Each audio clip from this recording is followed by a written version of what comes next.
Hey, salut à tous les gars, c'est Ren, j'espère que vous allez tous très bien, moi ça va nickel. On se retrouve aujourd'hui pour parler d'un film d'animation que j'ai découvert aujourd'hui mais qui date d'il y a plus de 10 ans puisqu'effectivement il est sorti en 2007. Il est particulier parce qu'il est très court mais en même temps c'est d'un réalisateur très connu, on parle de 5 cm par seconde, c'est parti. Alors ce film va durer 63 minutes, donc il dure à peine plus d'une heure et c'est réalisé par Makoto Shinkai. Vous connaissez certainement son nom puisque c'est le grand réalisateur qui est derrière le grand film Your Name. Ici, c'est un des anciens films qu'il avait fait donc en 2007, donc ça commence à remonter un petit peu. Et ici, on va suivre une histoire, une romance autour de deux personnages qui vont vivre leur histoire d'amour à distance. Le titre ici, 5 cm par seconde, fait référence, alors c'est une citation qu'il y a dans le film, qui fait référence à la vitesse d'un pétale de fleurs de cerisier qui prend son temps pour tomber vers le sol. Donc il y a déjà quelque chose là-dessus qui tourne autour du temps, de la longueur, de la lenteur et de l'effet que ça a sur le long terme. Et en fait, cette histoire, c'est exactement comme ça que ça va se passer. On va suivre 3 étapes, 3 petites parties différentes qui sont bien d'ailleurs différenciées au niveau temporel, puisqu'on va suivre la première partie lorsque nos deux protagonistes sont enfants, très jeunes enfants. On va suivre leur histoire d'amour à travers un échange épistolaire avec quelque chose de très contemplatif où on voit énormément de décors. On voit pas beaucoup nos personnages en action, très peu d'ailleurs, mais on voit beaucoup de décors, c'est quelque chose d'assez lent. Voilà, comme en fait cette pétale qui tombe. On va du coup mettre en place notre histoire d'amour entre ces deux personnages. On sent tout de suite qu'il y a quelque chose de qui va les séparer. Ici, ça va être la distance et ça va être le thème principal de toute cette œuvre. La deuxième partie, on va suivre le protagoniste masculin, Tataki, qui lui fait sa vie de son côté.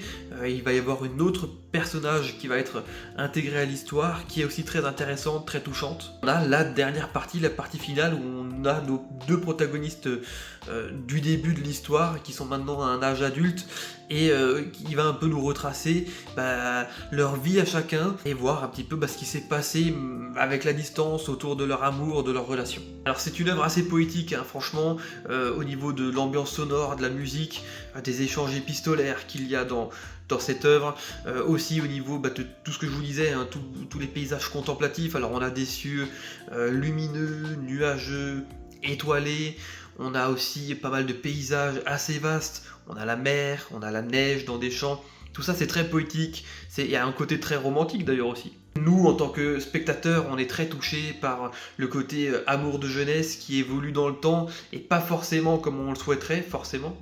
On arrive à peu près tous à s'identifier à ces personnages qui sont assez universels finalement. Alors, ils sont très touchants, très attachants, ils sont très personnifiés, il y a plein de caractéristiques qui les définissent bien, et malgré tout, on arrive nous-mêmes en tant que spectateurs à s'identifier à eux, à se reconnaître dans certains faits, dans certains gestes, tout ça. Franchement, c'est émouvant, ça nous touche directement, et là-dessus, Makoto Shinkai, il est très bon parce que on a vraiment quelque chose de très poétique, de très profond, avec pourtant, on pourrait dire une histoire basique, d'une histoire d'amour qui est finalement séparée par une distance, mais pourtant, c'est efficace, ça marche, ça nous plaît, ça nous touche, on est envoûté dans cette histoire sur les 63 minutes qui passent extrêmement vite. L'animation qui elle est très belle, sublime toute l'œuvre, toute l'histoire, franchement c'est le top du top. Alors c'est fou, mais je ne vais pas vous spoiler, mais on a tous envie de vivre, alors pas forcément ici parce que ça reste relativement triste, mais on a tous envie d'avoir une personne qui nous accompagne dans la vie comme ces deux personnages s'accompagnent en fait. C'est vraiment, c'est une idylle et tout le monde peut s'identifier là-dessus comme je vous le disais, et comme dit, c'est extrêmement bien retranscrit alors que pourtant on parle au départ d'un amour de jeunesse, un premier amour, tout ça c'est le top du top, franchement là-dessus il n'y a rien à dire.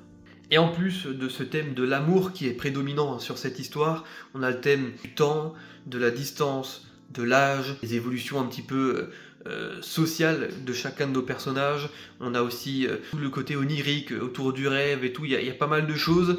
Même les plans en fait sont très oniriques parce qu'ils sont presque extraordinaires, ils sont inimaginables en fait dans une vie réelle, et pourtant tout ça, on arrive à être emporté dans cette histoire Et là-dessus, il faut être honnête, Makoto Shinkai déjà dans Your Name était très très bon. On comprend plein de références de 5 cm par seconde dans Your Name parce que on sent que ce sont des œuvres malgré tout assez liées. Le film commence avec un pétale de fleurs de cerisier qui tombe et tout le long du film on a ce genre de... Voilà, il y a quelque chose qui tombe voilà, du haut vers le bas tout le long. On a la neige, on a la pluie, on a de nouveau les fleurs de cerisier. Tout le long on a quelque chose comme ça dans le décor qui tombe du haut vers le bas. Et qui est, je trouve, assez envoûtant, qui nous met dedans, les effets sonores quand nos personnages marchent dans la neige. Pareil, on a l'impression d'y être, on a l'impression d'être là, à côté d'eux, de les observer, de les voir faire, et tout ça, c'est si beau, en fait, c'est si beau. Donc toute cette œuvre est très poétique et très touchante, les personnages sont très attachants. Si vous avez envie de passer un petit moment de tendresse, simplement, voilà, quand le dimanche, il est frais, quand vous avez envie de rester à l'intérieur au chaud et de regarder quelque chose de sympathique où vous ne vous prenez pas la tête, où vous avez envie de vous attacher à des personnages et pourtant ça ne vous prend pas beaucoup de temps puisque voilà, comme dit, ça dure 63 minutes, et franchement, allez-y, c'est quelque chose qui fait plaisir, ça se laisse regarder sans aucun problème et franchement ce sont des œuvres que je ne peux que vous recommander. Donc voilà, je ne vais pas rentrer dans plus de détails parce qu'il y en a peut-être plein d'entre vous qui ne connaissent pas ce film. Si vous avez l'opportunité de le regarder, n'hésitez pas. Pour ceux qui le connaissent, dites-moi dans les commentaires ce que vous en avez pensé et moi je vous laisse là, c'était Terence, portez-vous bien, allez, ciao ciao tout le monde.